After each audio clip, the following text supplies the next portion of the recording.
Pode Calma. repetir. Ah, tá. Posso falar?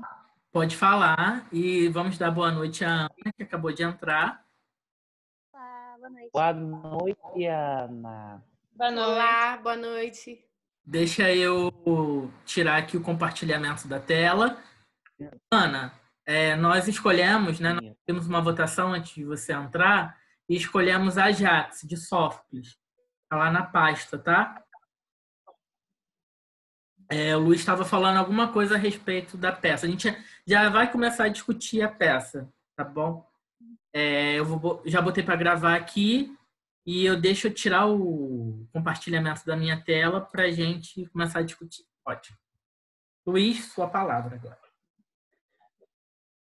Não, então, essa peça, Helena, ela é uma tragédia, só que parece que existe uma peça que é uma sátira que envolve Helena também. Então, são gêneros diferentes, tá? Por mais que essa peça ela não se aproxime, né, de uma tragédia de excelência, segundo o julgamento de Aristóteles, né, que eu não vou entrar em detalhe aqui, né? Ela ainda consiste em ser considerada uma tragédia, mas parece que há uma outra obra intitulada Helena, que é uma sátira, né? Posso falar? Pode falar, Helena. Fala, Helena. Eu acho importante acrescentar uma coisa que para mim foi uma surpresa numa aula da Elisa, né? E aí eu fiquei atenta com isso. Ela disse que nem toda tragédia termina de forma trágica. Ela diz que tem sempre uma transformação dos personagens. Então ela disse que a maioria começa com o personagem ascendente, né? E termina com o personagem decadente. Esse é o tradicional. Mas que principalmente Eurípides faz o contrário, começando a tragédia no início e no final terminando tudo bem. Não é a única peça dele que é assim. Não, sim.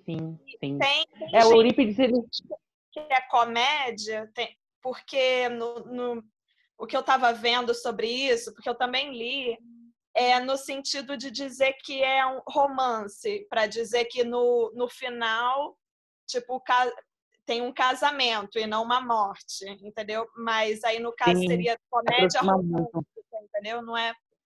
Não é bem comédia. E você também... leu, então, a parte, né? O estudo. Você chegou Sim.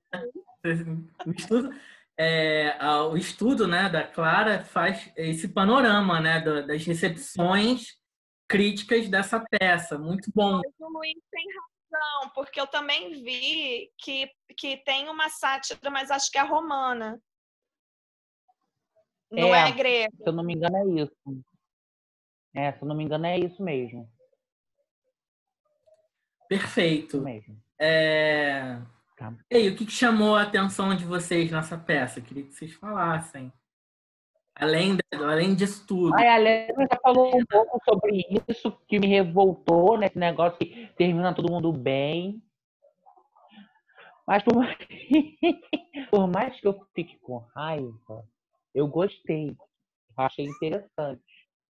Entendeu? Eu acho que uma das coisas mais interessantes, pelo menos o que eu pude destacar, é que essa peça ela desenvolve do início ao fim duplicidades, né? O duplo, o dois.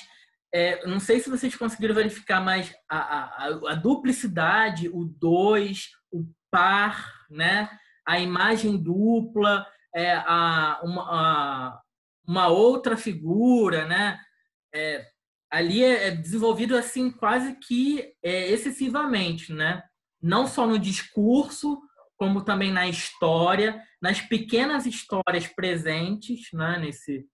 Nessa tragédia que também é muito interessante, né? O quanto que a Helena, né? Ela tem consciência da sua origem e ela coloca em suspensão a origem divina, né? A sua própria origem divina.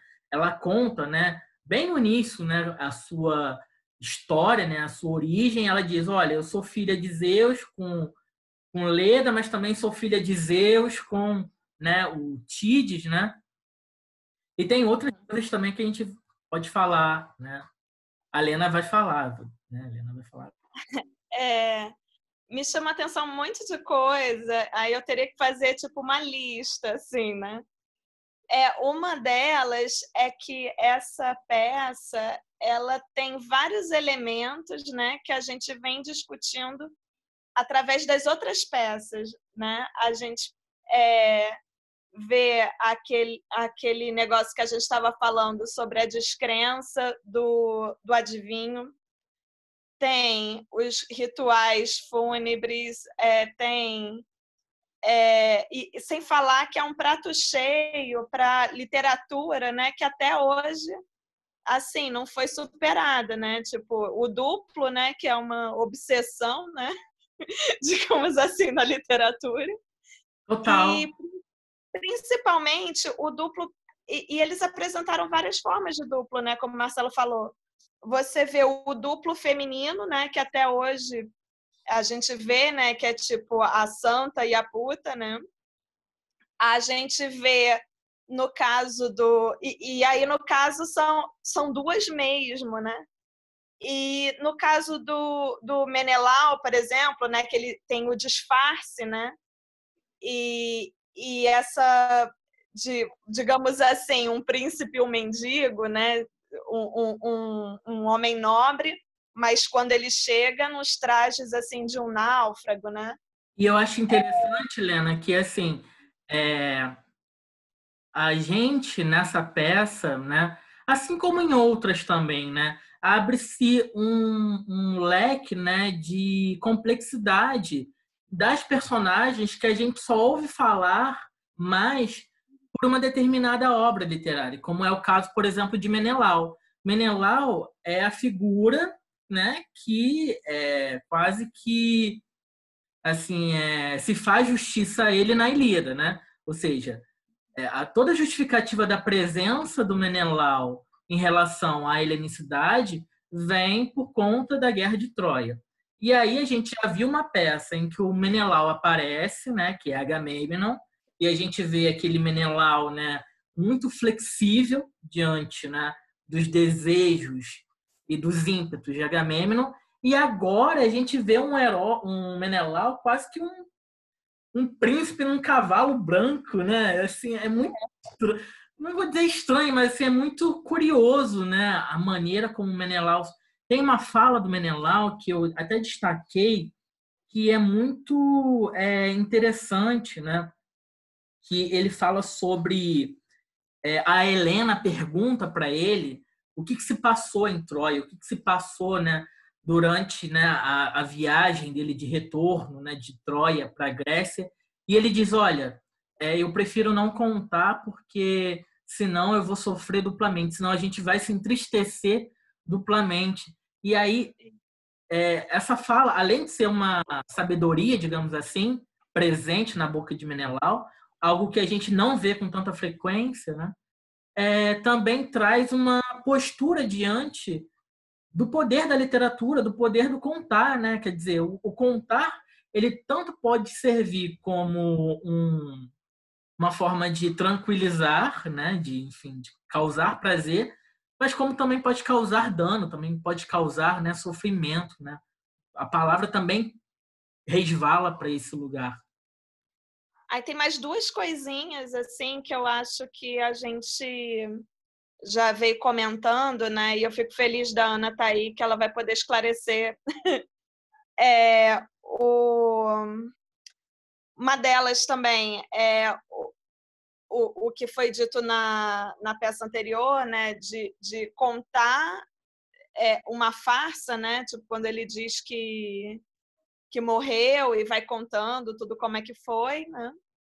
E também, historicamente, a gente pode pensar o que essa peça significou, porque eu percebi muito questionamento de duas coisas. Uma da justiça, né? na verdade, não foi bem questionamento, não entrou muito nesse mérito. Já foi mais dizendo assim, o justo é isso, né? Não teve grandes discussões. Mas A Theonoi é bem enfática, né? Sobre a Theonoi é aquela, né, lá no finalzinho que ela vai dizer, olha, a justiça é isso, é a vontade isso. de um Deus. E a outra coisa eu sentia não sei se foi uma sensação, mas um posicionamento, né, da narrativa em relação ao sentido da guerra. Tipo, quando você coloca assim, a guerra toda aconteceu porque Helena foi raptada. E aí ele propõe, e se a Helena nunca tivesse sido raptada? Qual foi o sentido dessa guerra toda, né? Uma coisa que me E chamou a atenção, Lena. aqui para os Não, outros. tá, eu vou então também falar rapidinho, porque esse julgamento da guerra, né, a gente encontra com muita força na fala de Helena. Porque a Helena, quando ela sabe, né, da finalização da Guerra de Troia, ela se lamenta muito mais pelos troianos do que pelos gregos. Inclusive, o Teucro, né, que é a figura que aparece primeiro para ela na peça, é aquele que meio que lembra ela. Olha, os gregos também sofreram, né? Tem um determinado momento em que ela fala, nossa, mas que triste Troia. E também depois sozinha ela fala, que males eu levei a Troia, né? Que males foram feitos a Troia em meu nome, né?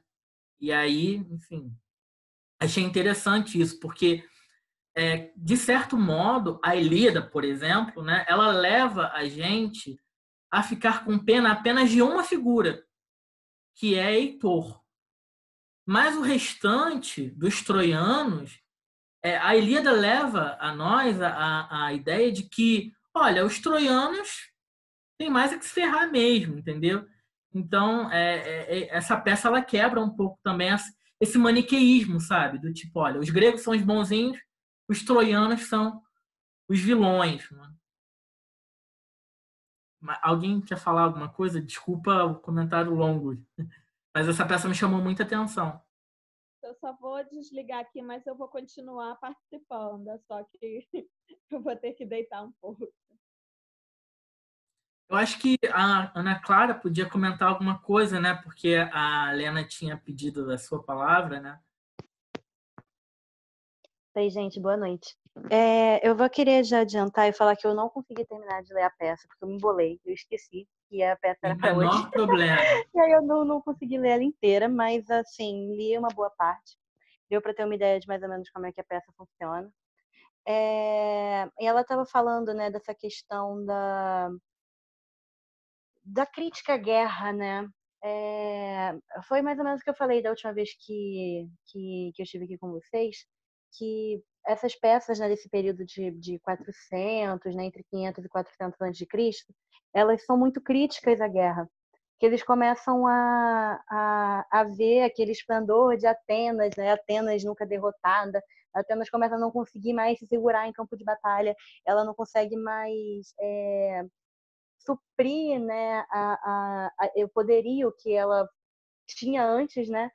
E eles começam a questionar para que a gente guerreia? Para que a gente está entrando em guerra com outros gregos? A gente está entrando em guerra ou com povos bárbaros? Tipo, deixa os bárbaros para lá, enquanto a dominância que a Atenas está propondo é uma dominância muito mais intelectualizada, né, a partir da base do discurso, dos ideais democráticos, né, entre muitas aspas, né, do que efetivamente um ataque bélico, né? A gente vai pegar nesse período em que Atenas começa a dominar o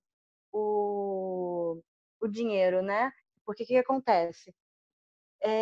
Muitas polis gregas elas se juntam e elas começam a fazer um fundo monetário para a guerra. Esse dinheiro é colocado no oráculo de Delfos, né, na ilha de Delfos, ela é escondida ali, esse dinheiro, só que quem administra esse dinheiro é Atenas. Então, o que Atenas faz? Atenas ela se coloca como a grande soberana entre as demais polis, não por um sentido bélico, mas pelo fato de que ela detém o dinheiro de todo mundo. Ela é a polis mais rica. Então, assim, É tipo São como Paulo, ela né? Que é, tem o PIB como do ela Brasil inteiro, né? que administra, eles começam a, tipo, a gente só vai mandar dinheiro para vocês se vocês fizerem isso. A gente só vai permitir que você tenha comida, né? Que eles também juntavam muita comida e tudo mais, se você parar a guerra com fulano, se você entrar em guerra com ciclano.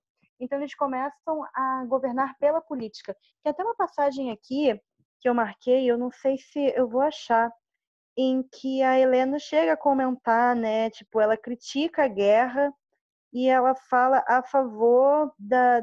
Na verdade, ela critica os bárbaros, né? Ela vira e fala assim, que eles não têm a mesma capacidade de política que Esparta teria, né? Porque Esparta vem junto com a Atena nesse sentido. E ela é espartana, né? Na verdade, Sim, sim. ela e Menelau, né? Deixa eu ver se eu acho. Agora, Ana, enquanto você acha aí Eu devia ter a anotado. passagem, tem uma coisa que eu queria comentar para não esquecer, é de que a peça, o próprio andamento da peça, Helena, evita a batalha. A gente só vai encontrar Sim, a batalha no final, que na verdade não, é uma batalha contada, né? O servo, né? Do Teoclímeno, né? Que vai dizer para ele, olha, a gente estava lá, né? Fazendo todo o ritual fúnebre, quando aquele estrangeiro maltrapilho começa então a dizer, olha, faz um ritual para Poseidon para abrir os caminhos de volta para Esparta. Agora, além da gente encontrar essa batalha no final, ao longo da peça, durante, né, os momentos em que Helena e Menelau estão confabulando como eles vão voltar para casa, nos momentos em que Menelau propõe um combate, um conflito, um embate, né, um assassinato, enfim, a Helena vai e diz, olha, não, vamos fazer dessa forma, vamos fazer de outro jeito. Ou seja, é diferente, né, das outras tragédias. Né? Nas outras tragédias a gente tem, de fato, um enfrentamento físico. Né?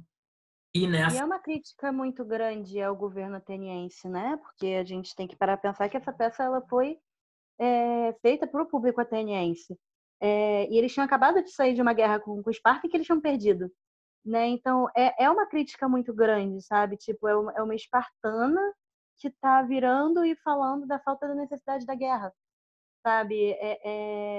Ela coloca a polis delas, né? Porque quem começou a guerra entre Atenas e Esparta foi Atenas, e ela fica todo momento falando, né? Eu acho que, inclusive, essa questão dela defender os troianos, ao invés dela defender os aqueus, né, os gregos, é muito nisso, né? Tipo, do ateniense parar, olhar para si e entender, tipo, nós puxamos essa guerra com Esparta, nós levamos nossos homens morreram porque nós começamos essa batalha. E perdemos, ainda tem esse detalhe, né? Perdemos. Então é o meio que uma maneira de fazer com que eles parem e pensem a necessidade da guerra, né? É muito interessante.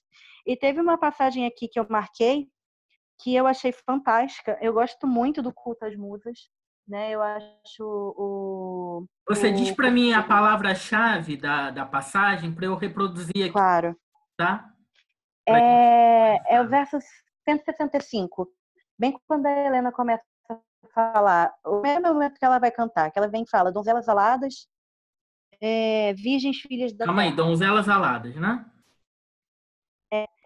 Ela começa falando um pouquinho antes, tem três versos em cima, no começo da fala da Helena. Deixa eu compartilhar aqui. Você sabe a página, não, né? Olha, 48, mas eu tô pelo 48. Kindle, não sei se vai ficar igual. Donzelas aladas, Essa parte aí mesmo. terra. Não é isso? Sim, essa parte é muito interessante, né? Sim, Deixa essa eu parte aumentar mesmo, em aqui. que ela começa, né? Falando, enquanto começa um grande clamor pelas minhas grandes dores causadas pela guerra, né? Com que choro devo concorrer, ou a que musa devo me aproximar. E aí ela invoca as musas, né? As musas, elas são as que trazem a verdade, elas inspiram os artistas, né, os cantores, os músicos, os poetas a, né, falar as verdades. E é muito interessante que todas as músicas são alegres, né? Elas vão falar de história, alegria, canto, e aí ela chama as musas assim, com lágrimas, com trenos ou com lutos. Ela não sabe para qual dessas 3 musas, que não fazem parte real das musas, ela fala, né? Lágrimas, trenos ou lutos.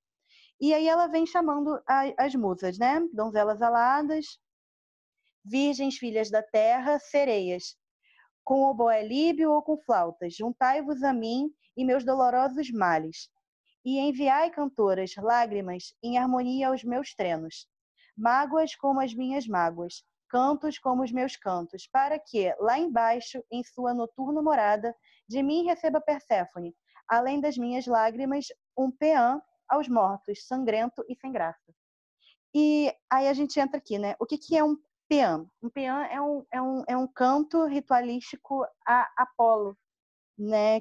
Que seria sempre para um momento de vitória. Ou seja, quando você invoca um peã a Apolo, você estaria fazendo um canto para agradecer por acabar com o momento de morte e alcançar a vitória. Ou seja, é um momento de vida, é um momento de alegria. E essa questão da dualidade, né, do antagonismo, ela vem muito marcada nessa parte aqui, nessa crítica à guerra. A guerra ela é tão triste, ela traz tanta mágoa, ela traz tanta dor, né, que você consegue fazer com que as musas se tornem tristes e que você faça um peão para Perséfone, que é a deusa da morte, né, a deusa do submundo, é a deusa da escuridão, do momento em que você não consegue fazer mais nada, então não tem mais vitória. E é toda essa negatividade da guerra, né? A guerra como algo que nunca traz nada positivo. Eu achei muito interessante essa passagem. Eu lendo ontem de madrugada, fiquei tipo, gente, que coisa linda, fiquei apaixonada. É muito bonito, sim. Agora, o mais curioso também disso, Ana, é que a Helena, ela tem essa percepção da guerra, no caso, na unidade da peça, sem ter de fato, né, sem ter de fato pertencido a Troia, né? O que, segundo essa peça, a Helena verdadeira estava lá no Egito e a sua imagem estava lá, né, supostamente, né, em Troia com Paris e tal.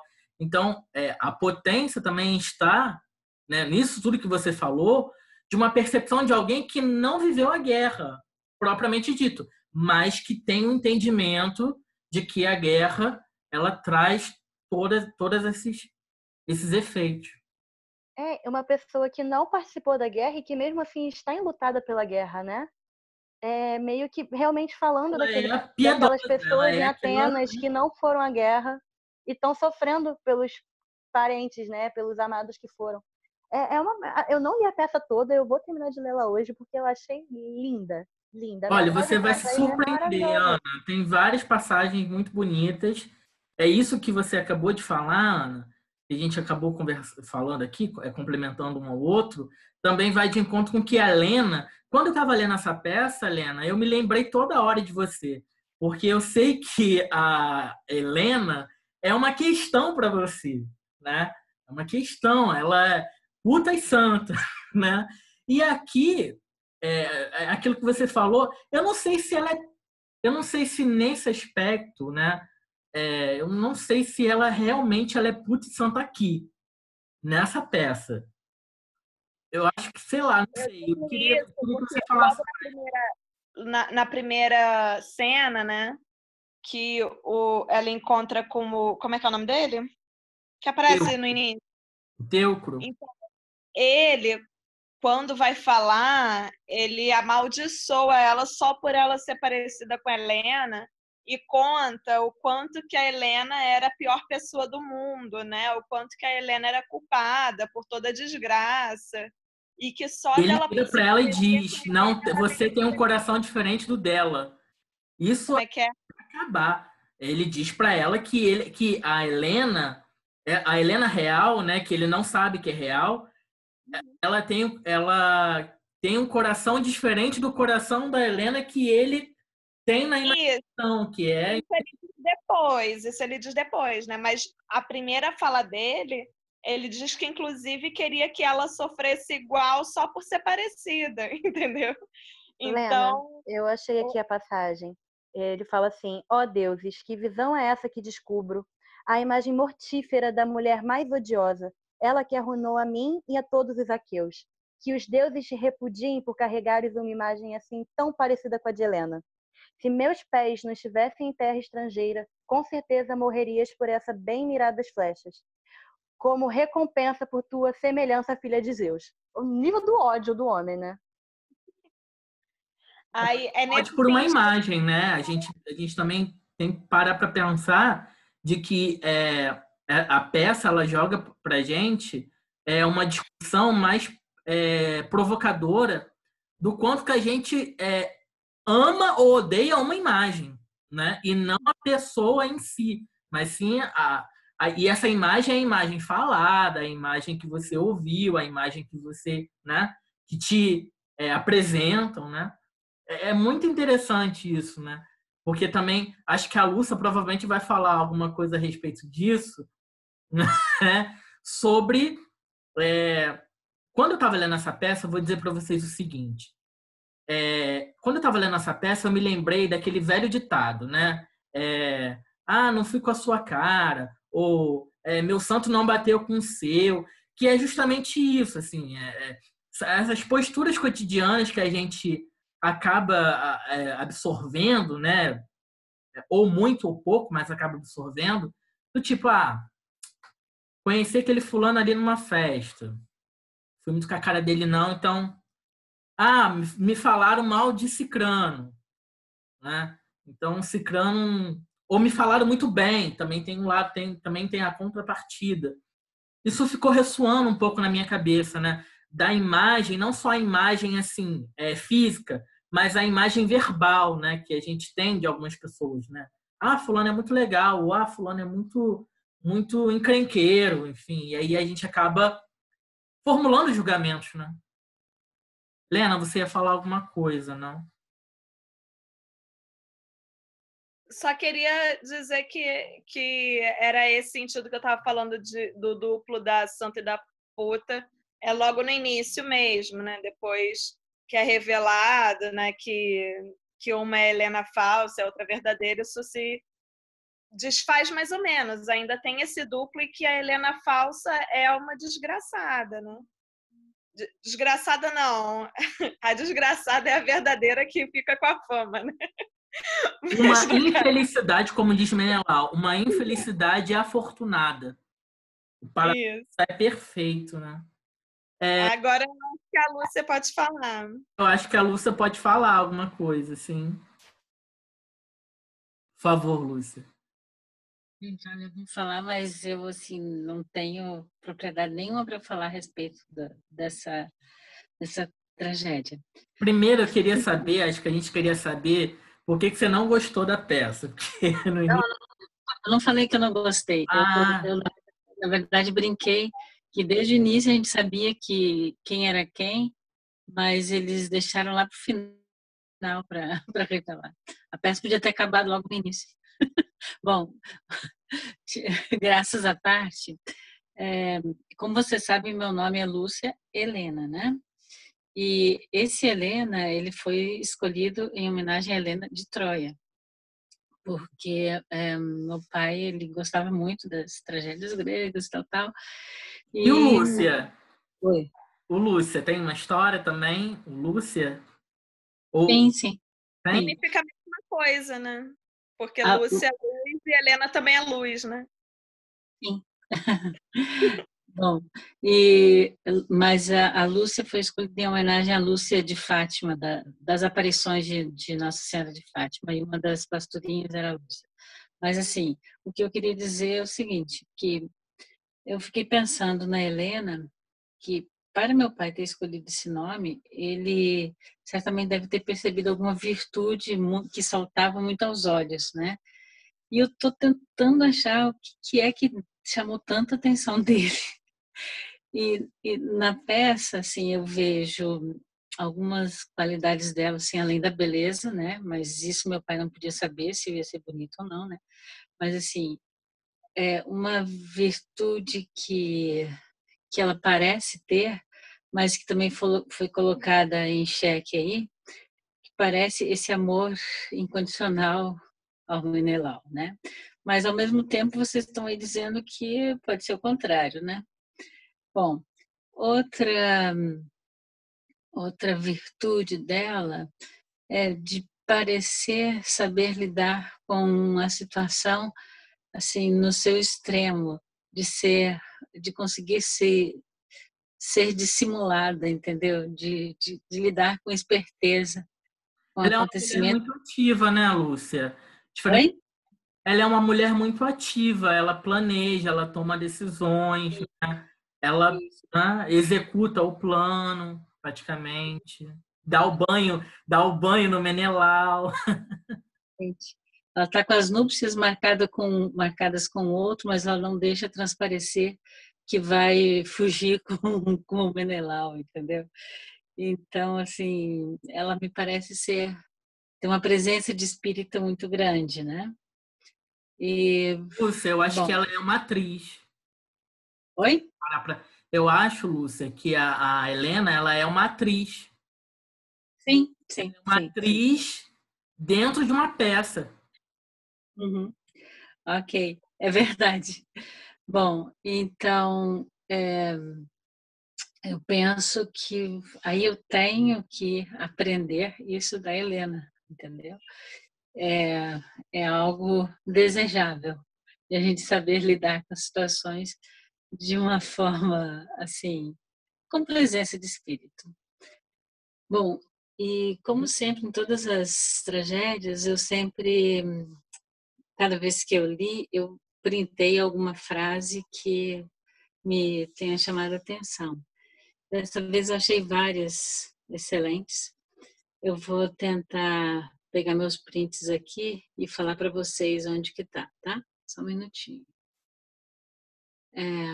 Bom, Uma delas é a seguinte. deixa eu compartilhar a tela e aí quando você falar, eu vou localizar rapidamente. Deixa eu ver na ordem aqui qual que eu quero. Tem uma em que é o Menelau falando no 510. 510. Este é para mim o pior de todos os males, sendo Estão rei eu mesmo. visualizando? Sim, Visualizam? Sim? Acharam? Achou? É que eu sim. estou no meu print aqui. Sim, consigo ver sim. Lúcia, eu Então, esse é para coloquei mim. aqui na tela, tá bom? Se você quiser também comentar, tá aqui na. Tudo bem. Então, é no 510, né? Este é para mim o pior de todos os males, sendo rei eu mesmo, ter que mendigar a outros tiranos pela subsistência. No entanto, é preciso. Não é palavra minha, mas de algum sábio. Não há nada mais poderoso do que a terrível necessidade. Essa frase final. Não há Lúcia, nada eu mais estava poderoso. Oi? pensando. Lúcia, eu imaginei que Ah. você ia destacar essa frase, porque eu também destaquei. Eu também, eu também. Barato, Mas que gente. bom que você. Sim, pode falar, Lúcia. Então, que expressa, essa frase expressa assim a nossa força, as nossas ações em todos os momentos da nossa vida, né? O momento atual que estamos vivendo é uma terrível necessidade, mas a gente está ultrapassando todas as barreiras possíveis e tirando leite de pedra, né? Por exemplo, estando aqui nesse momento fazendo esse grupo de leitura, né? O que não aconteceria se não fosse pela necessidade, né? Bom, essa foi uma das frases. A outra foi. Peraí, só um minutinho. Quando a Helena fala no número 764, ela está conversando com Menelau. 700? E aí, Oi? 760. E 4, mas é indo para o 765. Ela fala assim, bom, até aqui tudo vai bem. Achou? Mais pra cima. Eu já achei. Isso aí, ó. Tá. É por aqui, Mas né? 65, 64, aqui, ó. Bom, até aqui tudo vai bem. Isso. o modo como sobreviveste ao infeliz desde Troia, não há nenhum lucro em sabê-lo, mas há um certo desejo dos amigos de ouvirem as dores daqueles a quem amam. É uma frase singela, mas me chamou a atenção que quando os outros contam as desgraças deles, não há nenhum lucro mesmo em saber, né? A gente quer saber porque quer saber. É um desejo, uma curiosidade. E talvez resida aí uma certa qualidade das amizades, de a gente querer saber por que a gente quer, simplesmente sem nenhuma explicação maior mesmo. Bom, foi isso. Perfeito, Lúcia. Perfeito. E E essa eu não destaquei. Eu destaquei a do Menelau, né? Que é justamente essa daqui de baixo. Como sofri quando vivenciei 2 vezes, nos entristeceríamos se ele contasse para ela. Pode continuar, Lúcia. Desculpa interromper teu raciocínio. não, tudo bem, não tá interrompendo, não. Eu destaquei também uma outra do coro, que fala da necessidade das mulheres se unirem, que está lá no 325, quando o coro diz para Helena procurar a Teonoe. Lá no 325 ela diz assim, abandona este túmulo e encontra a donzela de quem saberás tudo. Você já achou aí? Achei, Lúcia. Alô? Tá aqui. Aí? Já que eu tenho casa para dizer-te toda a verdade, por que procurar adiante? E eu também quero entrar contigo na casa para pedir junto a ti pelos oráculos da Virgem, afinal, as mulheres devem se unir na necessidade. E essa frase aqui me chamou a atenção porque eu justamente tinha recebido um zap de um videozinho em que as mulheres, quando são agredidas, elas comunicam umas às outras para que possa ser denunciado, né? Então eu levei para esse lado aqui, que as mulheres devem se unir na necessidade. Bom, tem mais uma que me chamou a atenção, mas eu vou deixar por aí porque eu já citei muita coisa. Tá bom, gente, já falei. Ah, Lúcia, pode falar o restante. Você Falar o restante. fala o outro trecho A quer última frase, compartilhar então. conosco, né? A A gente última frase está é no muito 10:30. privilegiado em te ouvir. Qual é a frase? Qual é o verso? 10:30 é do coro dizendo: ninguém jamais. 230? 10:30, 1030. Ah, tá. Ninguém jamais prosperou sendo injusto. Na justiça está a esperança de salvação. Isso aqui parece uma frase bíblica, O ritmo, né? não parece? Uhum. E tá me ouvindo? Lúcia, estamos sim te ouvindo. Ah, tá. Então, mas ao mesmo tempo eu acho ela uma frase um pouco assim idealista demais. Ninguém jamais prosperou sendo injusto. É o Parece que o que não noticiário, está é o que o muito noticiário não dentro diz, né? daquilo que a gente vive. Parece utópico, né? Uma coisa meio utópica. O noticiário Parece. não diz isso pra gente, né? É bem grego. Eles são bem assim mesmo. Radicaizinhos. Eu achei ela linda, mas achei realmente utópica. Gostei mais da sua palavra. É isso. Lúcia, excelente. Oh, tá bom. Você está escutando a gente? Sim?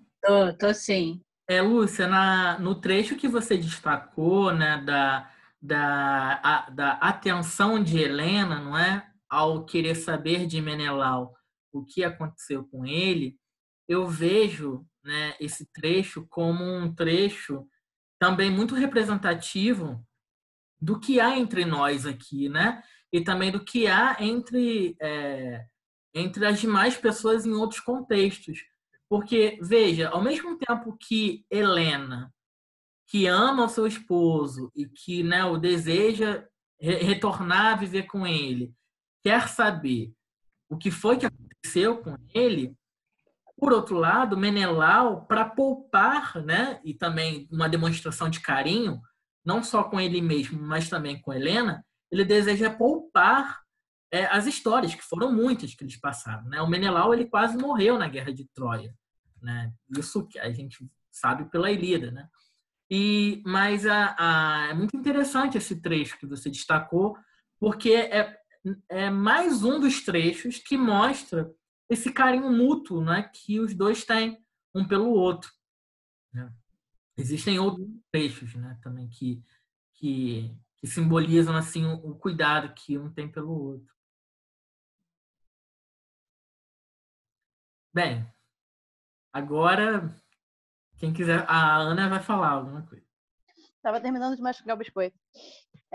Eu queria também comentar um negócio que uma das frases que a Lúcia destacou, que foi exatamente essa das mulheres, né? Que eu também destaquei, porque eu particularmente eu li a tradução da Clara, né? E eu não li o começo porque eu tinha esquecido, eu lembrei disso de madrugada, né? Então eu acabei me embolando. E aí eu não vi, né? Tipo, quem era o coro? Mas, Ana, não é obrigatório ler o trecho inicial, não, tá? É só porque foi a única tradução que eu achei na internet. Então, que ótimo que a gente achou essa edição, que tem um estudo, mas não era obrigatória a leitura. Mas a leitura é bem interessante. Eu cheguei a ler, a Helena também chegou a ler, né? Não sei se eu tive interesse de ler, só que eu achei que eu ia acabar não aguentando, e realmente. Eu acabei dormindo lendo ontem e eu tinha outra reunião hoje e me embolei. Eu não, mas a Clara, né, a tradutora, ela não faz aquela, não sei se ela faz isso nessa parte, né? Mas geralmente quando a gente pega uma tradução, tem aquela listazinha, né, de quem, dos personagens e tudo mais, toda peça tem isso. Ela deve fazer isso nesse prefácio, né, nesse estudo. Tem um site que usa a tradução dela, lista quais são os personagens, né? Pois é, quando eu comecei a ler o coro, eu já percebi uma estranheza, né? Que geralmente o coro é masculino. E eu já percebi que era um coro mais receptivo, né? Não era um coro tão bélico, era um coro mais que chegava e abraçava, que entendia as dores dela. E aí eu achei interessante quando eu cheguei nessa parte que ela vira e fala amigas. E aí amigas, aí eu fui pesquisar e eu vi que o coro são de mulheres escravas, né? E eu achei isso muito tocante. Porque ela é uma escrava também. Sim. E visto que a peça é meio que uma maneira do Eurípides se colocar contra a guerra e, de certa forma, mostrar como aqueles que não vão à guerra também sofrem, eu achei muito, muito significativo colocar o coro como mulheres, né? Porque só outras mulheres entenderiam o que a Helena está passando, ainda mais no pensamento grego, que é bem dual entre feminino e masculino, né? E porque você tem toda essa questão, né, da mulher na Grécia ela ficar em casa, né, sempre esperando. E quando você tem os escravos, geralmente os escravos de batalha são mulheres, porque os homens são mortos, ou são pessoas de mais idade, crianças. Então eu achei muito significativo, né, dessa união das mulheres no momento de luto por causa da guerra, né? E levando em consideração que você tem outras peças no período em que você fala sobre esse perigo das mulheres se unirem, né? O perigo da mulher perceber a força que ela tem em conjunto, é muito marcante você ver uma peça onde isso não é criticado, onde você tem uma positivação dessa união feminina, né? Tanto que Ana, elas querem ir junto a ela. Eu achei bem bonito também. Ana, infelizmente, né, você não pôde estar conosco no dia, né, na semana passada que a gente discutiu Electra, não foi? Foi Electra, não foi? Foi Electra. Em Electra, o coro também é feminino. E o coro dialoga, são as amigas também de Electra, não só o coro ouve as lamentações de Electra, como colabora na execução do plano de Electra e de Orestes para, enfim, assassinar Clitemnestra e Egisto, né? E conquistar, né? Reconquistar o poder que lhes é de direito, né? Argos e Micenas. Então já é a segunda peça, né? Além também de Prometeu Acorrentado, que a gente leu, foi uma das primeiras peças que a gente leu, e que as Oceanídeas também, apesar do protagonista ser masculino, né? Um deus, homem, as Oceanídeas são mulheres, né? São rios, né? A personificação. Então tem... Eu não me lembro se em Agamemnon não eram mulheres. Agora, Eu acho que em Ifigênia também, não. A Ifigênia também. Também são umas amigas. Eu não me lembro. Eu acho que quase todas as peças que eu li, o coro que eu digo assim, a maioria, né? Não como é que chama? Quem fica na frente do coro? O corifeu. Corifeu. Mas normalmente, sei lá, acho que eu li normalmente é feminino mesmo. Mas eu não sei, na verdade, se na execução da peça era um coro feminino de verdade ou era só máscara de mulher. Não. Todos homens. Tudo macho. Tá. Tudo Mas as personagens fantasiadas. é mulher mesmo, né? Eu tinha essa sensação. A mulher, ela não comédias. atuava, né? Ela não tinha essa participação cultural. Né? Até as personagens femininas eram interpretadas por homens, aí usavam o recurso da máscara para fazer a identificação do personagem, do gênero. Né? Então, até o mesmo coro era composto por homens, mas é um coro que representa as mulheres de uma determinada cidade. Aí usava o recurso da máscara para identificar esse tipo de coro. Agora, deixa eu fazer uma pergunta para o Luiz e para a Ana Clara. Em algum momento na história assim, da Grécia ou na história do teatro grego, há a presença de atrizes ou não? Isso nunca aconteceu? Olha, até Gente, onde também eu não tem problema. sei, até onde as pesquisas historiográficas indicam, você não tem a presença feminina. Pelo menos assim, não no auge do teatro. Só que o que acontece? Com o tempo, o teatro se desgarra de Atenas e você começa a ter as trupes de teatro. E aí eram trupes, né? Você não tem como rastrear historicamente essas trupes. Então, eu acho também muito taxativo você virar e falar, olha, não existiam mulheres no teatro. Até porque, assim, a gente está lidando com Atenas, né? E Atenas é uma cidade muito falocêntrica, né? Mas você vai pegar uma Corinto da vida, não é uma cidade tão assim. E você vai ter teatro em Corinto, sabe? Você vai ter trupes que saem de Corinto. Então, eu não sei se como é que é a interpretação na literatura, né? Que o Luiz é de letras, né? Eu não sei como é que é a interpretação de vocês aí. Mas eu acho a historiografia muito lenta nesse sentido. Não tem muito interesse em descobrir essas coisas. Então, nunca vi nada. Luiz, Qual foi a pergunta que você fez, Marcelinho? eu perguntei se em algum momento houve atrizes, né? Porque a gente está discutindo aqui que não. Que o auge, né? É o que a Ana está dizendo. Ó, no auge do teatro grego, né? Homens, atores representando mulheres também. E aí eu queria saber se há algum momento histórico, né? Isso foi uma curiosidade minha agora, né? Se houve em algum momento a presença de mulheres. Aí a Ana está dizendo que, olha, havia as trupes. Aí as trupes, assim, não tem como controlar, não tem como saber.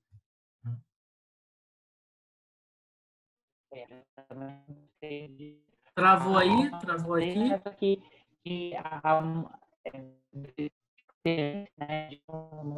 Não havia participação feminina, né? A mulher na sociedade não é participativa assim, publicamente, né? A mulher, ela tinha participação na vida privada, né? Gente, a internet está Passando da instável, tá? Então, pública para mim, tá travando tudo. era apenas os homens. Para você está travando É que às vezes o meu também vídeo ou trava não? tudo também. Um pouquinho. Tá, às vezes trava um pouquinho. Tá. Tá Eu todo mundo tenho uma questão, só para inclusive, avisar que eu cheguei a vocês que conversar vai ficar na gravação. com uma doutora nessa área de teatro. Fala, desculpa. Uma doutora nessa área de teatro grego, né? Ela é de tragédia também. Eu cheguei a perguntar para ela, né? Porque, assim, alguns historiadores chegam a defender que as mulheres, elas não atuavam no teatro de forma alguma. Assim, desde os bastidores até não poder entrar na plateia, sabe? Você tem essas defesas também em algumas áreas da historiografia. Só que essa defesa, ela bate de frente com alguns ideais gregos, né? Por exemplo, você tem a montagem de palco, né? Quando você olha na parte da arquitetura do teatro grego, você vê que eles eram super empenhados. Eles construíam, inventaram um açapão, mano, para você sumir e aparecer de novo. Então, assim, tem algumas dessas atividades, elas são propriamente femininas, né? A questão da tecelagem, por exemplo. Eu acho muito estranha a ideia de que homens estivessem tecendo a sua roupa, tingindo as suas roupas para apresentar no teatro. Mas existem historiadores que defendem isso, que até a roupa era feita por homem. Mas aí não é minha área, né, de estudo, e não sei área de gênero. Mas Eu não sei como é interessantíssimo, que Ana. Mas muito interessante isso, assim. Pensar nas atividades, né, da Grécia Antiga, especificamente, né, sexistas, né? Tanto para homens quanto para mulheres. Gente, a minha internet está oscilando, então a gravação. Lena, vou te dar a palavra, vou te dar a palavra. A minha internet está oscilando, então está travando, entendeu? A imagem de vocês, de vez em quando. A voz até que está saindo legal, assim, o que vocês estão falando. Está captando legal, mas o vídeo está travando.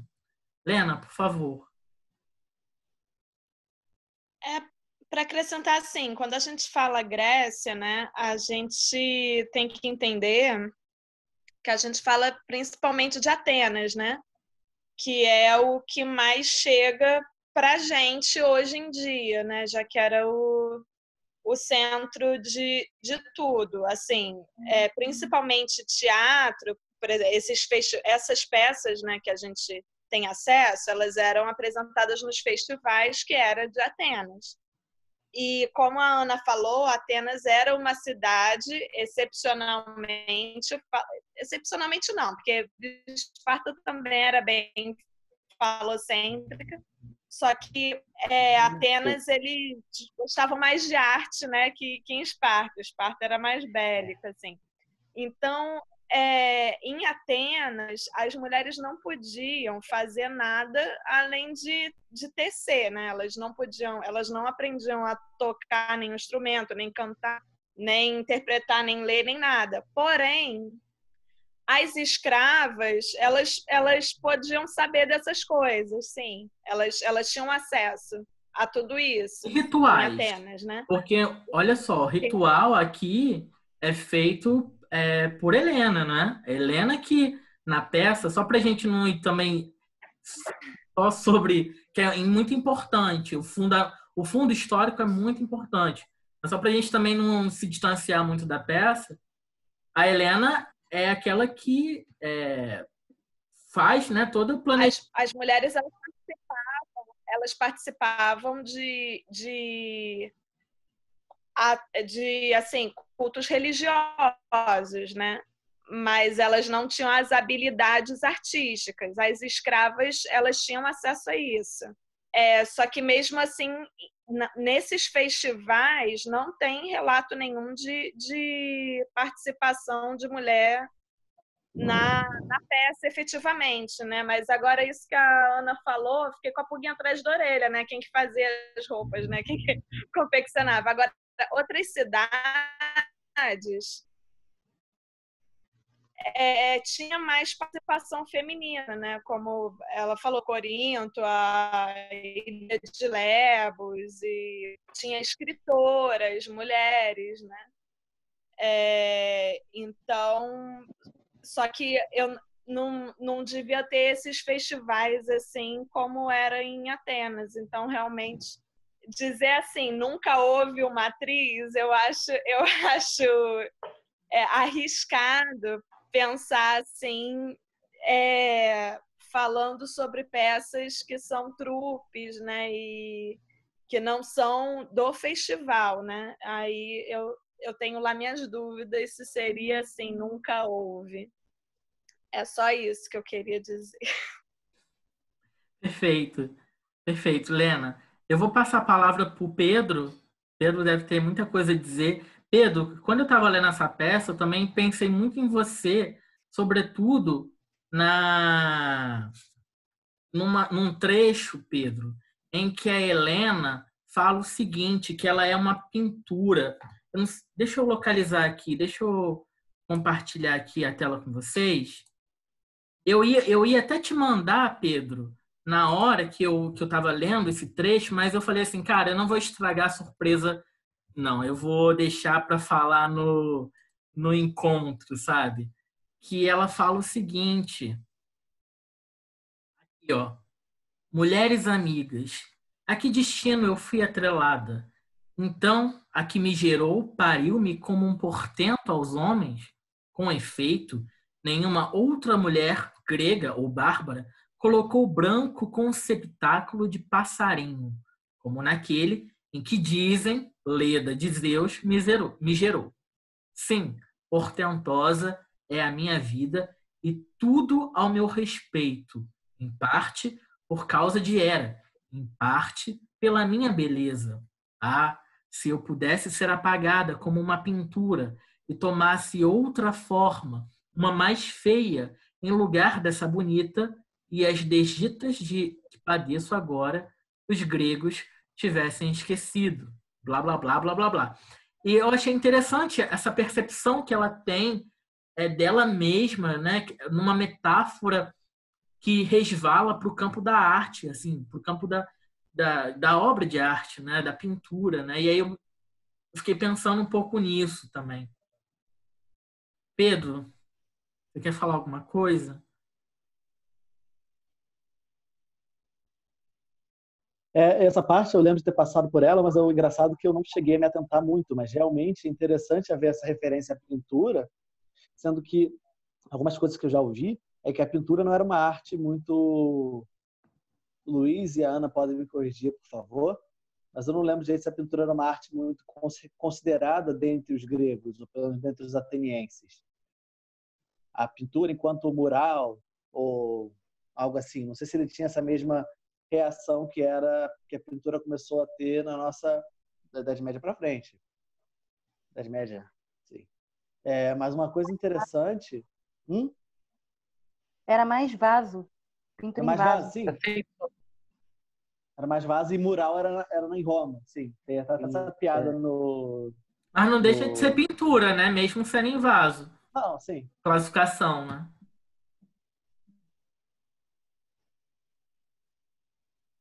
Bom, aí... Pode falar, Pedro. Acho que... Não. Eu acho que, por exemplo, quando eu disse de comédia, é que é uma coisa, uma vez eu até conversei com a Lena, que quando tem umas cenas que são muito trágicas, são muito sentimentais, às vezes nós, leitores contemporâneos, acabamos rindo disso, porque parece algo muito cheio de sentimentos que a gente não entende. Ou que a gente entende sendo falso, sabe? Pô, você é muito para ser dito no momento, mas... Exagerado. Acho que faz parte. Exagerado, sim. Vem no que acho que até a Clara, a tradutora, diz, é algo melodramático. Mas o melodramático não tem que ser tido como ruim, como mal feito, como menor. Ele é muito capaz. Aliás, é interessante dizer que essa peça tem várias coisas que a gente já falou várias vezes. Tipo, critica-se os bárbaros que comandam os seus exércitos por força e não por democraticamente trazê-los para lá, como Menelau fala. Os guerreiros lutaram por mim, não por eu ser o único deles com liberdade, sim por todos terem liberdade para lutar comigo. Isso eu achei que é uma coisa que eles fazem uma crítica aos povos outros. Porque existe aquela coisa, né? Pedro, É e uma a coisa que sempre hospitalidade, pensei, né? eu tava pensando, Que Menelau cansei de esperava pensar. a hospitalidade, né? É, E os egípcios, eles são totalmente avessos à hospitalidade, né? não, Tudo em relação aos gregos. Pelo menos é o que está mostrando na peça. E sim, eu imagino hospitalidade é um valor, né? Para a sociedade sim, grega, né? Da época. e eu imagino que seria Sim. porque a hospitalidade dos gregos é para os gregos, ou os helenos. Você não vai ver alguém que não fale grego, ou algum, seja o dialeto, que vai entrar numa casa grega e ser bem aceito. Porque ele não vai ser parte dele. Não existe algo que junte-os. É como essa cola cultural. Mas isso é muito interessante. O que eu ia comentar? Eu acho uma coisa também que eu vou falar para vocês, eu estou perdendo o preconceito que eu tinha com o Eurípides. O Eurípides está se mostrando um autor muito interessante na Eu dinâmica concordo, teatral Pedro. dele. Eu concordo. Eu Peraí, tinha uma certa, eu tinha um meu irmão certo passou aqui. preconceito. Fala, Luiz. Peraí, rapidinho. Não, Fala, tava Luiz, dando que eu tchau vou pro saber irmão como do meu irmão Pedro quer. passando.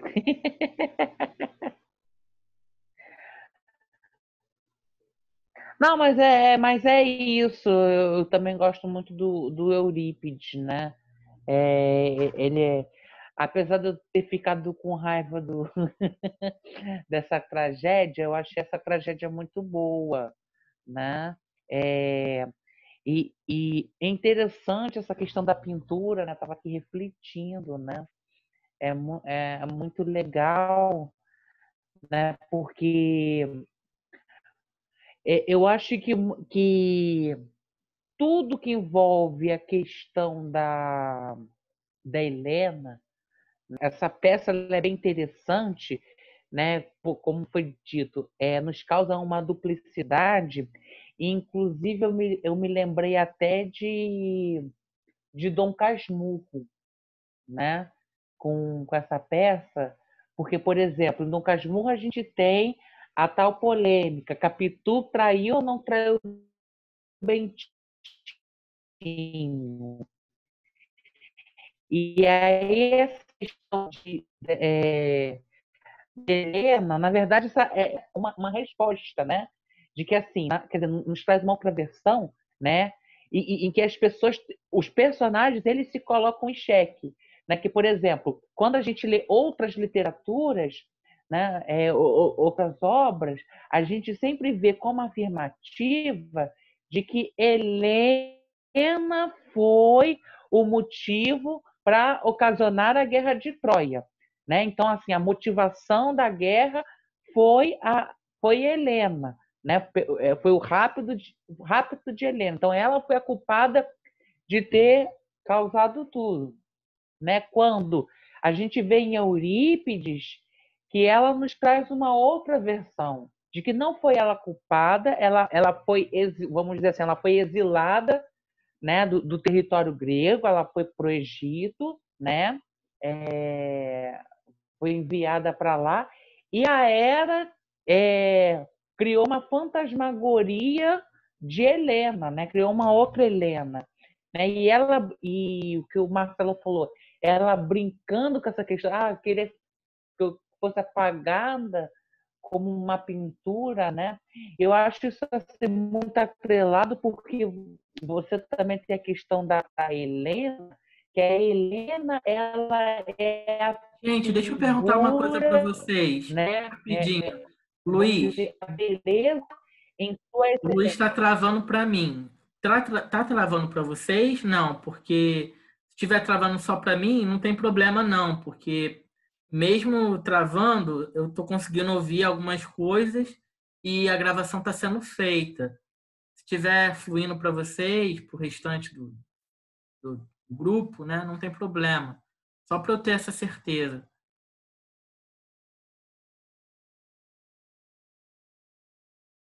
Tá travando, tá travando. Pra mim tá tranquilo. A Tá Karina, vindo, tá chegando. para Ana e para Lena. Tá travando, não. Tá Tá. tranquila aqui também. Para Ana também, para Lúcia também. Não tá travando. Não tá travando? E pro Pedro tá normal.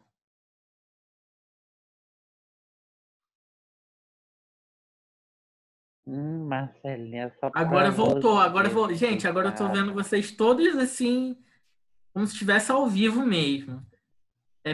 Luiz, pode voltar. Ai, tá, né? Então, essa questão de Helena, né? Ou seja, que ela esclarece, né? Ela não é uma. Assim, nas outras peças, ela é o pivô de todo o infortúnio, ela é o infortúnio das pessoas, e aqui ela se encontra como uma afortunada dentro do seu próprio infortúnio, que não era o. Que ela diz que também não. Você reparou na É o frase de infortúnio que não Menelau? ela pertence. A frase de Menelau é certeira. Infelicidade afortunada. Paradoxo da questão da Helena. Exatamente.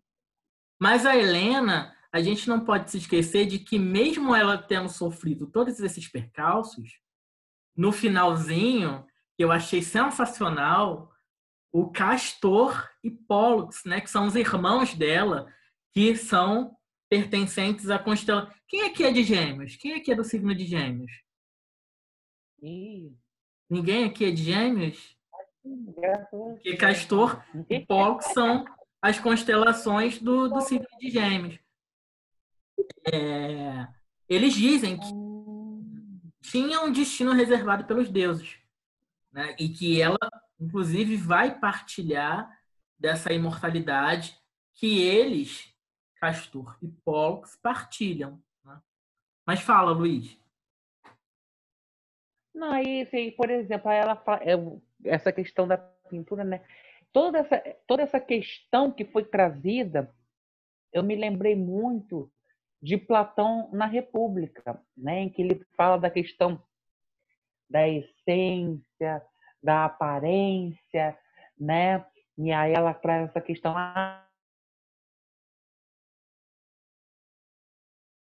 uma pintura, é um símbolo, né, feminino muito forte, né? É um exemplo da beleza em sua excelência, né? E então você tem a questão da essência da Helena, enquanto quem causou a guerra não foi a Helena em si, foi um simulacro que causou isso, que foi a mando de Hera, né? Que confundiu os gregos e aí danou-se. Essa ilusão. Luiz, a peça está nos dando uma lição, sabe de quê? De que o fingimento, o simulacro, a enganação podem ser instrumentos para desentendimentos, para conflitos, para, né, embate. Também isso leva também muito alegoricamente para a nossa vida, né? O quanto que... Sim, que o falso pode convencer, né? Porque o Eurípides, ele tem uma linguagem muito próxima ele tem uma construção muito próxima uma construção sofística, né? Então, é essa questão, partindo da enganação, desse falso que convence. Ele tem uma preocupação com isso, né, Luiz? Pelo que a gente está lendo das peças. Sim. Eu não sei se você já falou isso. É porque está travando o seu áudio para mim. Não sei se você já falou sobre isso. Mas parece que Eurípides, né, pelo que a gente tem lido, ele tem uma preocupação com a dissimulação, não é?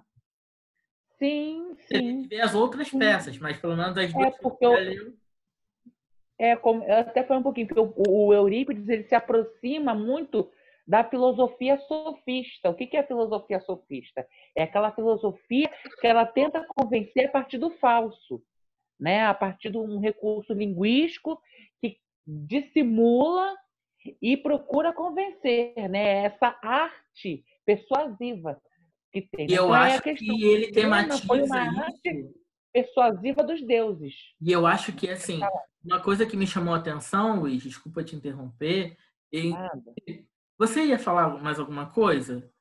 Porque aí eu ia passar para a Karina, né? Que a Karina tá quietinha aqui. Verdade, Karina tá falar, não. Hoje eu tô quieta, né? Mas eu achei que foi ótimo. Eu Karina, achei que foi ótimo porque pode falar, Karina. vai fazer uma ressonância com a fala do Luiz um pouco que eu trouxe. Então, acho que acabou sendo perfeito. Olha aí. Então, pode falar, Porque ele Karina, pode falar. pode falar. Se você quiser falar algo antes, pode falar. Eu ia falar, Karina, que assim, uma coisa que eu estava falando um pouco com a Lúcia. A Helena, ela é uma atriz dentro dessa peça. Por quê? Porque quando chega no plano de fuga com o mental, ela coloca uma indumentária, né, que é o traje de luto, ela corta os cabelos, né, ela dramatiza nos seus gestos, chora, né, e tal, e nas palavras também, né, que o Luiz, né, lembra bem, né, que é a dissimulação através da palavra. Então, me parece, Luiz, voltando inclusive àquele comentário que eu fiz em Electra, que existe uma meta-literatura dentro também dessa peça de Eurípides, né? É o teatro, né, sendo dramatizado ali, né, sendo tematizado ali, né? Então, eu gostei muito da cena de Helena, uma outra Helena, né? Porque a gente falou, né, a todo momento que são duas Helenas, né? O duplo. Mas eu acho que é a terceira Helena, né? Que é a Helena personagem dela mesma, né? A personagem, a Helena viúva, né? Que seria a personagem dela mesma ali, né? No terceiro momento. Karina, por favor. Gente, muito bom todos os apontamentos, né? Eu tô só aqui quietinha, mas eu tô escutando. E acabou que essa última fala do Luiz, algumas coisas que ele falou, assim, são ressonâncias com o que eu tinha separado, então eu achei que foi bem válido ter ficado aqui para o fim. Bem, a minha leitura, num todo, eu achei que, assim, a peça é um grande joguete dos deuses. E aí... Você gostou? A primeira coisa. Eu gostei muito. Eu gostei muito. Assim como você falou no início, a gente tem muitas imagens da Helena.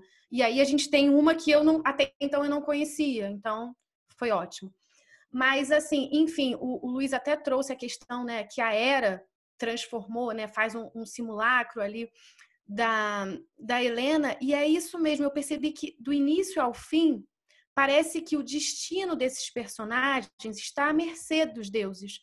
Do início, quando começa aquele concurso da beleza, né, com as deusas, né? Então ali eu já vejo o poder das deusas estão ali, né?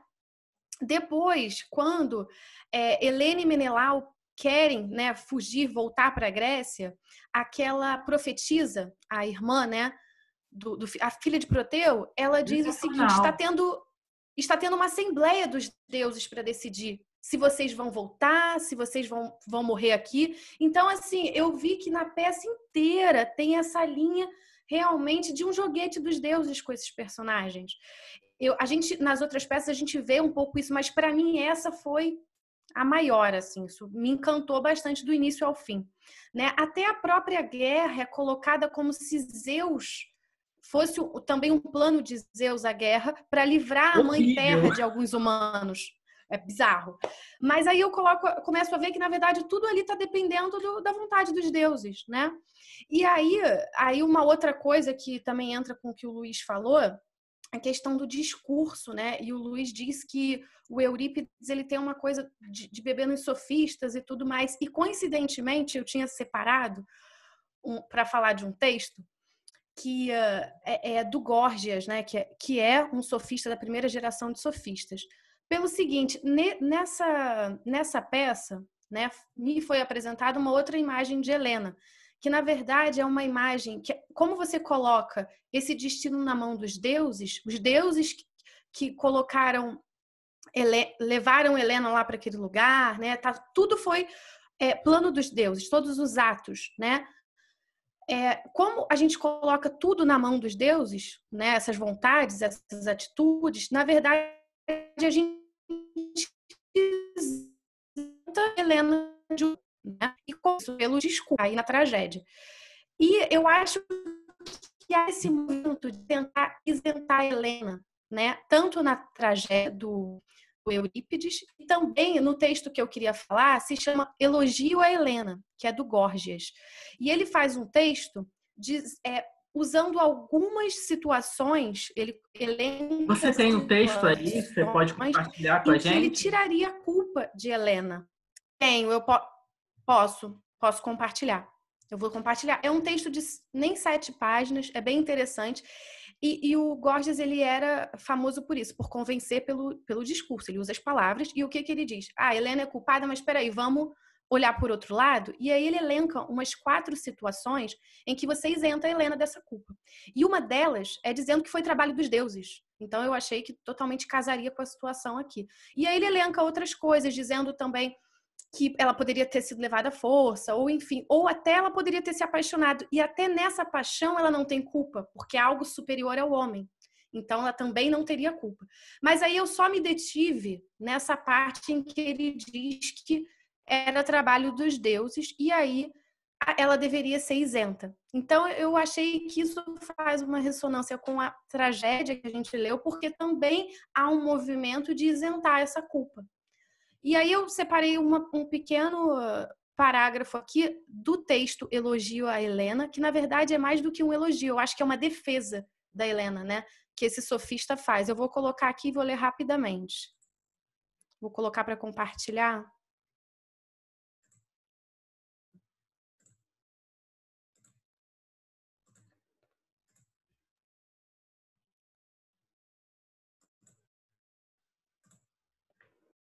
Bem, então, aí como eu falei, ele elenca algumas situações em que Helena seria, né, isenta da culpa. E aí, esse parágrafo, ele diz que é um trabalho dos deuses. E aí ele diz, se, pois, foi a graça, Karina, foi graças à primeira ver razão, aqui. ou seja, né, um trabalho dos deuses... Oi, vocês não estão vendo?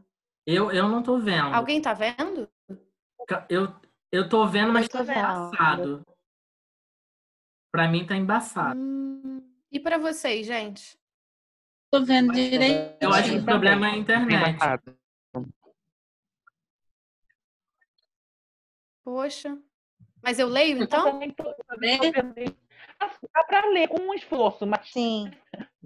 Eu não consigo ver pra ler absolutamente nada. Tá muito embaçado pra mim. Mas eu acho que o problema é a internet. Então eu vou ler, né? Melhor, é rapidinho. Tá. Pode ser. Karina, você não consegue, assim, por gentileza, colocar Tá. esse parágrafo e colocar no chat? Claro. Posso colocar. Então, peraí. Vou colocar aqui, então. Que aí todo mundo pode pegar. Coloquei, tá? E ainda assim eu vou compartilhar com quem consegue ver. Por favor. Pronto. Eu vou ler aqui, é bem pouquinho, tá? Então, é uma parte desse texto, né? Do elogio de Helena, em que ele, através do discurso, ele vai convencendo por razões, né? Porque a Helena seria isenta dessa culpa. E agora eu vou me deter aqui no parágrafo em que ele coloca que é por conta de um trabalho dos deuses, então... Se, pois, a primeira razão, o responsável merece ser acusado, pois é impossível opor-se pela diligência humana ao desejo divino.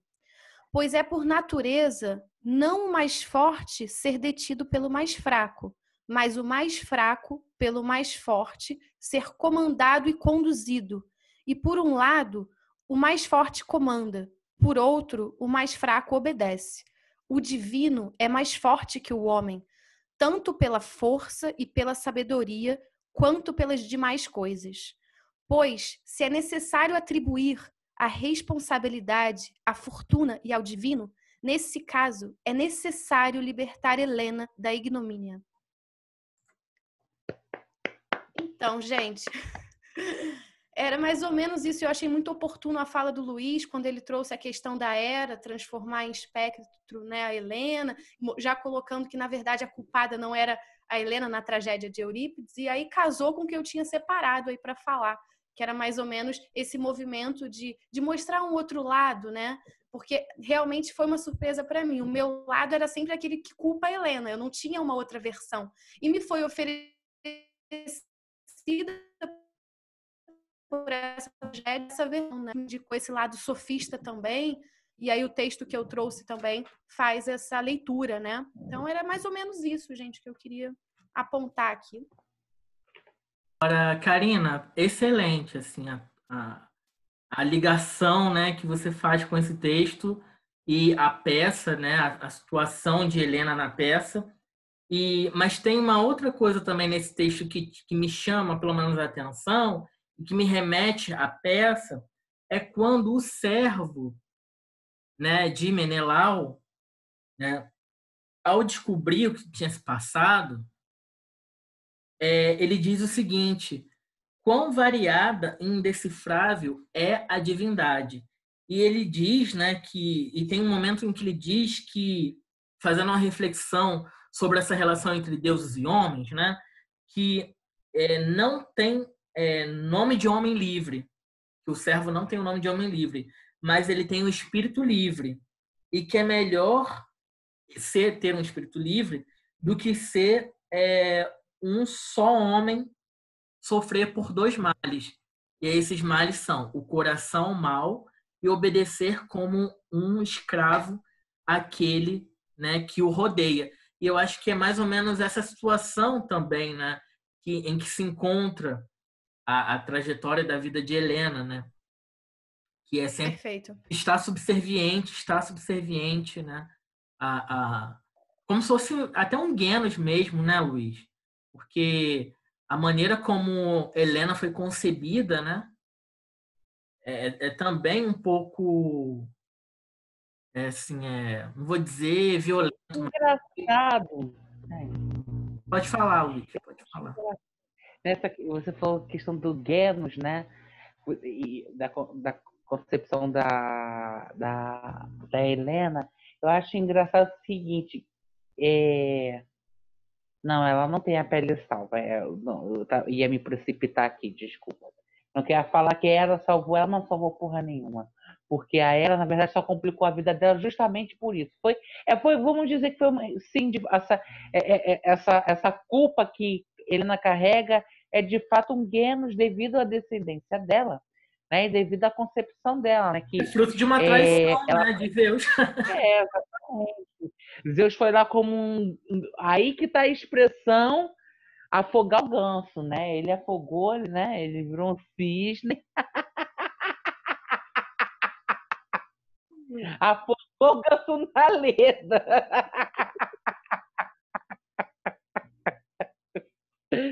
Né, muito gente? Bom, Luiz, muito bom. Afogou o ganso, né?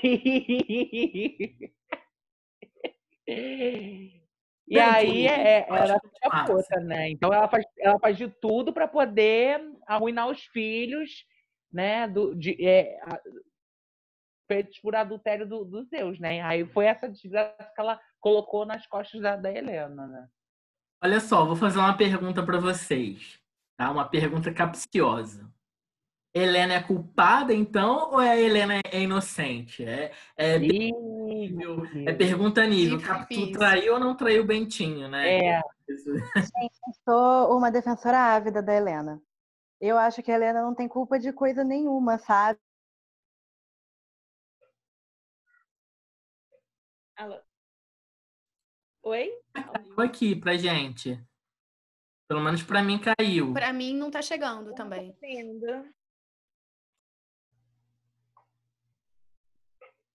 Oi? Agora voltou. Minha internet caiu. Fui censurada pela minha internet. Pode voltar a falar. Eu sou uma grande defensora da Helena, gente. O que a Karina estava falando. São situações muito naturais, né? Ela poderia ter sido sequestrada. Ela poderia ter se apaixonado. E aí a Menelau que aceita, sabe? Que foi largado. Porra, ele não tem que começar uma guerra porque foi corno. Tem toda essa questão da vontade divina. E levando em consideração essa questão de dela ser fruto de um adultério de Zeus e tudo mais, todos os filhos de Zeus com outras mulheres têm uma vida trágica. Porque Hera chega e faz de tudo para destruir a vida dessa pessoa, né? Deixa eu te contar uma coisa, Ana. Eu tô relendo, né, a Ilíada, né? E aí tem uma situação, Ana, em que Hera, né, para tentar ludibriar Zeus, porque o Zeus está protegendo os troianos num determinado momento da guerra, ao passo que Hera está protegendo os gregos, né? E aí a Hera tenta fazer uma série de artimanhas para levar Zeus para a cama, ter a noite de amor e colocá-lo em sono profundo para que os outros deuses ajudem os gregos. Só que a Hera se maqueia toda, né, se perfuma toda e tal. Quando ela aparece diante de Zeus, Zeus diz para ela que ele se apaixonou por ela como se fosse da primeira vez em que tinha se apaixonado. Que é a sua irmã, a gente não pode esquecer que era irmã de Zeus. Tá? E, e aí ele diz o seguinte para ela, Ana: você é uma mulher por quem eu me apaixonei e você é melhor do que fulano, cicrano, beltrano. Ele começa a listar todas as traições com ela. Então, olha só como é que ele é sem noção, né? Como é que um cara diz que a prova de amor dele seria tipo, olha, você é melhor do que todas as outras que eu... Muito doido isso. Eu tenho um carinho grande pela Helena, sabe? Porque eu acho que, ainda assim, trazendo para o atual, a Helena ela é muita personificação do que a gente sofre, sabe, como mulher. Muitas vezes, a gente não tem controle das coisas que acontecem, sabe? Em todos os aspectos, tanto do nosso sexual, que muitas vezes é reprimido, dos nossos desejos, das nossas paixões, e tudo cai nas nossas costas, mesmo sendo algo natural. E quando eu olho para Helena, eu vejo a Helena como uma mulher muito forte nesse sentido, independente da escolha. Quando a gente vai para a Ilíada, ela fala que ela escolheu ir com Paris, porque ela se apaixonou por Paris. E ela simplesmente deixa toda a tradição para trás, ela deixa todo o que é considerado correto, né? Ela termina de desonrar a Hera, porque ela larga a família, ela perde essa ideia de matriarca, ela termina a última coisa que ela podia fazer com ela faz. Ela larga isso porque ela quer viver o que ela é, sabe? Ela quer viver a vida dela, ela se empodera dela mesma. Eu sei que obviamente, essa não é a interpretação grega em cima dela, mas é uma interpretação que eu faço de forma mais atual, olhando para a personagem, né? É uma personagem que eu gosto muito. Eu gosto muito dela. Ana, bem no início da peça, né? A gente, pela fala de Helena e pela fala de Menelau, eles se sentem muito envergonhados, né? A vergonha é tamanha, né? A gente sente hoje, assim, para nós a vergonha não é tão, né? Pelo menos fazendo assim uma comparação, né, com os valores. E o Maurício, gente, o Maurício acabou de aparecer aqui. Vamos dar boa noite ao Maurício, né? Boa noite, Maurício. E aí, Maurício, boa noite. Boa noite. Namorado.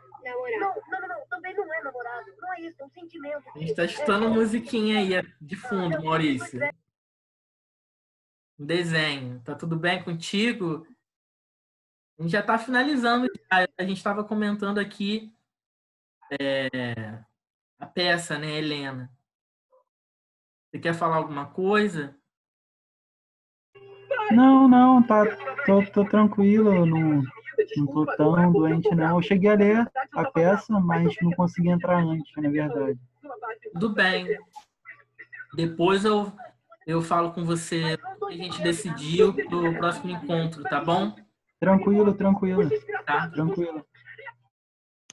Então, gente, eu vou te dar a palavra, tá, Ana, para se você quiser continuar teu raciocínio, é porque eu me lembrei do seguinte, de que no fim das contas, né, não interessa muito saber se a Helena é puta ou se a Helena é santa, né, conforme assim os termos que a Helena trouxe, né.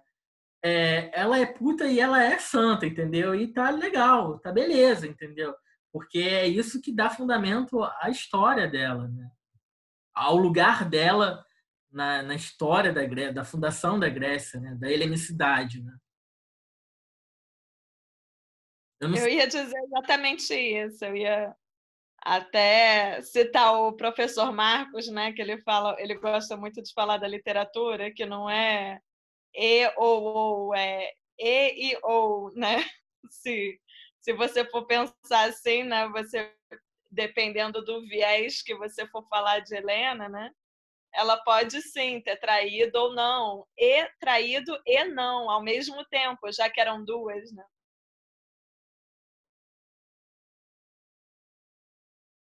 Lúcia, quer falar alguma coisa?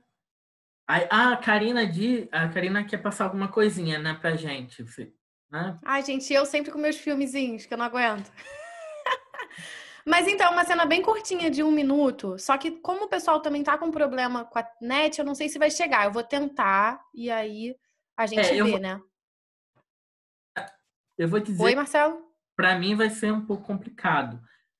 Assim, seria ideal que pra mim ficasse legal, porque eu tô gravando o encontro, né? Então, Sim. mas tenta. Pode Tá. tentar, entendeu? Se não funcionar, eu te aviso. Beleza. Na verdade, é uma cena bem curtinha que eu separei. Na verdade, é do filme. Vocês estão me ouvindo direitinho? É do filme As Troianas, na verdade. Só que aí, como a gente discutiu aqui hoje, são múltiplas imagens de Helena, né? Então eu vou trazer mais uma, na verdade. É uma Helena que também, assim como a minha fala, ela tenta se isentar, né? Porque ela vai colocar a culpa em Afrodite. Ela diz que junto com Paris estava Afrodite e aí a culpa não é dela, foi Afrodite. E aí esse momento, esse recorte dessa cena que eu trago, ela, na verdade, é o fim da guerra de Troia, né? A Troia devastada.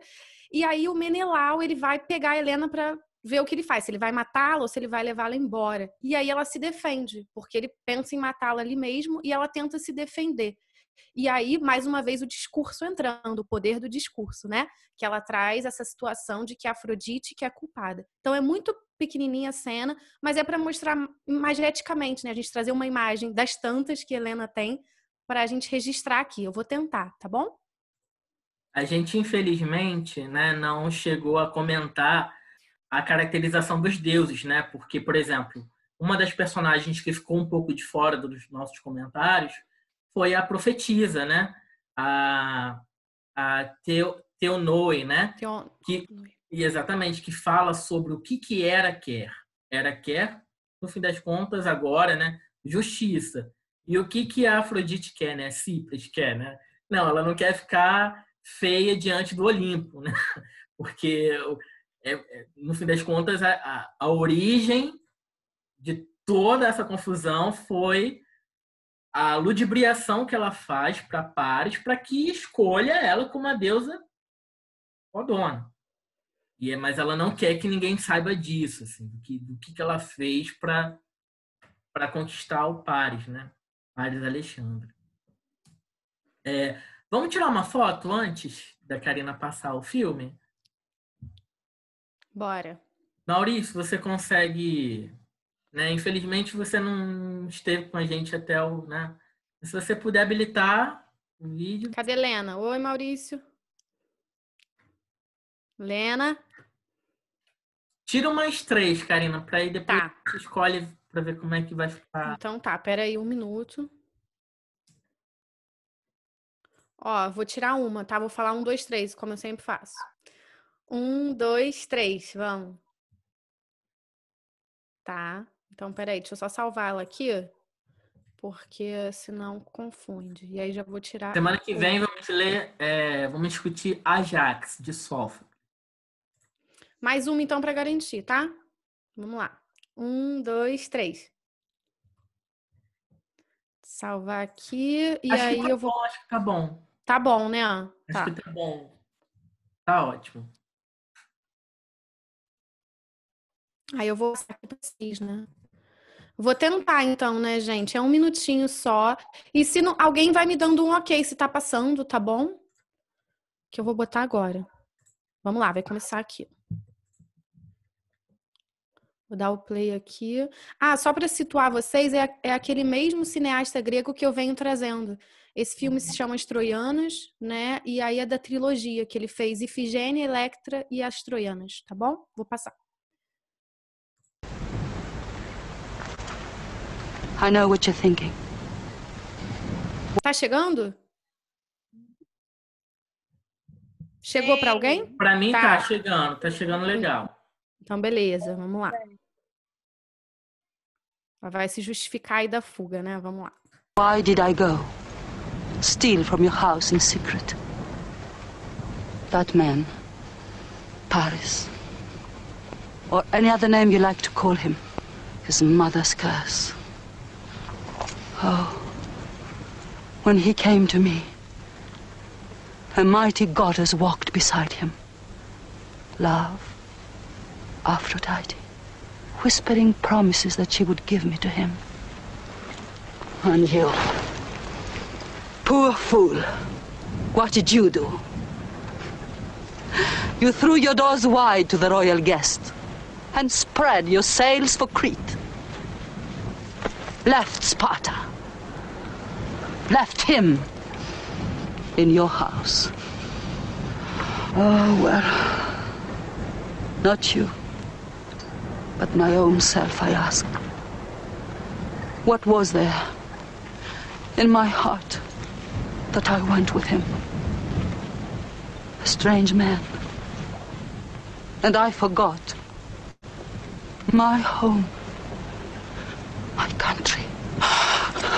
Not I, but Aphrodite. Punish her.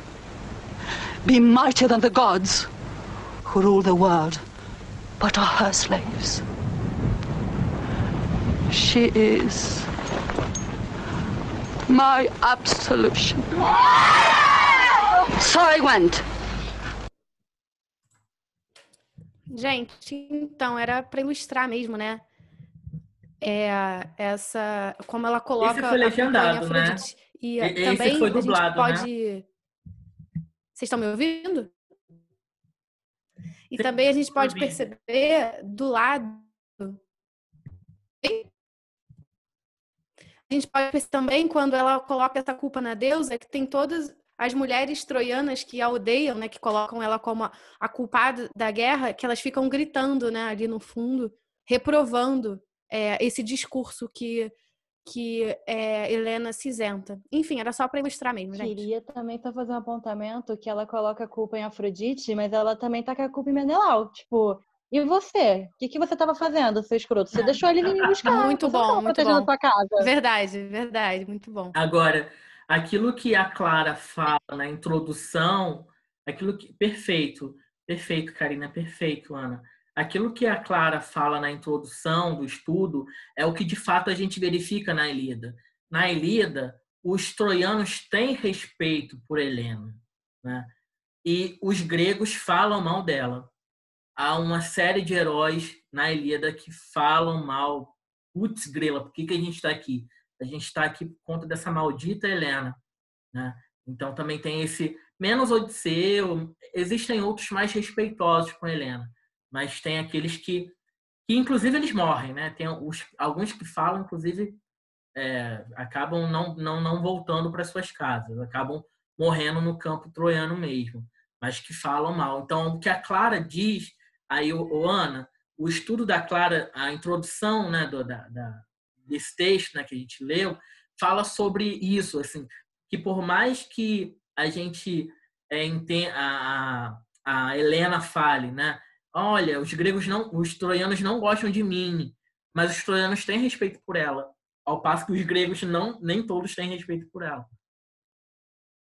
Alguém quer falar mais alguma coisa? Maurício, você quer comentar alguma coisa do que pegou aí conosco? Você quer, enfim, dar... Não, pode finalizar, não tenho muita coisa para falar, não. O que me impressionou foi só a mudança de posicionamento, né, da Helena, assim, pelo menos o que eu tinha, né, o posicionamento de que Helena tinha ido por escolha, né, ser raptada por Paris, e na verdade essa tragédia mostra uma outra versão, né, uma possibilidade que eu não tinha pensado antes, né, o subterfúgio dos deuses para que ocorresse de uma forma diferente o destino. Exatamente, Maurício. Gente, se ninguém quiser falar mais... Quero. Fala, Helena, por favor. Sobre o que você falou, né? sobre as e eu queria reforçar que existem várias Helenas, né? Ao longo do tempo, inclusive a Helena que é uma deusa, né? Uma deusa muito importante lá no início, né? De tudo, e que depois foi tendo transformação, né? Na literatura. E aí eu queria fazer uma pergunta para o Marcelo, que eu não sei se sabe. Uma vez a gente assistiu um ensaio, né? Uma palestra da Carlinda só sobre a Helena e as várias facetas, assim. Você lembra disso? Lembro, sim. Lembro. Você sabe se a Carlinda tem esse material assim disponível? Eu posso perguntar para ela se ela tem. Porque eu acho que seria interessante. Eu lembro de que ela havia falado o seguinte, que a Helena é um símbolo da helenicidade, que os gregos estavam indo para a Guerra de Troia para reafirmar que a Ilíada poderia ser lida alegoricamente como essa reafirmação da helenicidade dos gregos a ser conquistada. Terra bárbara. Mas eu posso falar com ela. Esses dias mesmo eu falei com a Carlinda. O Luiz, né? Por ocasião, né, Luiz? De um evento que aconteceu aí, tá, o Instituto de Letras está fazendo, sobre mitologia. Eu acho interessante isso, porque até para mostrar para a Lúcia aí, né? Outras facetas, coisa que a Helena tem outras formas também muito importantes, assim, né? Que não é só a beleza, né? Tem muita simbologia também, dependendo do foco, né? Que for dado. Agora, é curioso... Pode falar, Lúcia. Por favor. Não, obrigada pela atenção. Eu ia falar, gente, que na Odisseia, assim, só para a gente encerrar mesmo, assim, na Odisseia, a Helena, ela não se mostra para Telêmaco e os companheiros, né? A Helena, na Odisseia, ela está toda coberta de véus, como se a beleza de Helena fosse uma beleza divina, mas uma beleza que é nociva, que pode, enfim, causar reações assim adversas, né? Não reações boas, né? Em quem contempla a olhos nus. Também tem uma outra questão muito interessante, né, nessa questão da beleza. A Helena diz que não quer ser bela, né? Isso muito assim, um discurso de algumas pessoas assim, eu sou muito bonita, sou muito bela, não sei o quê. Como sofro, sou muito bela. Tô brincando, tá, gente? Bem, boa noite a todos, então, né? Se ninguém quiser falar mais nada. O Luiz está com sono, que eu tô vendo que ele tá com os olhinhos pequenininhos, né, Luiz? Gente, pior que mas engraçado, a vontade de dormir não tá, mas... Boa noite a todos. Boa noite a todos. Boa noite. Semana que vem a gente vai discutir... Boa noite, gente. Tá?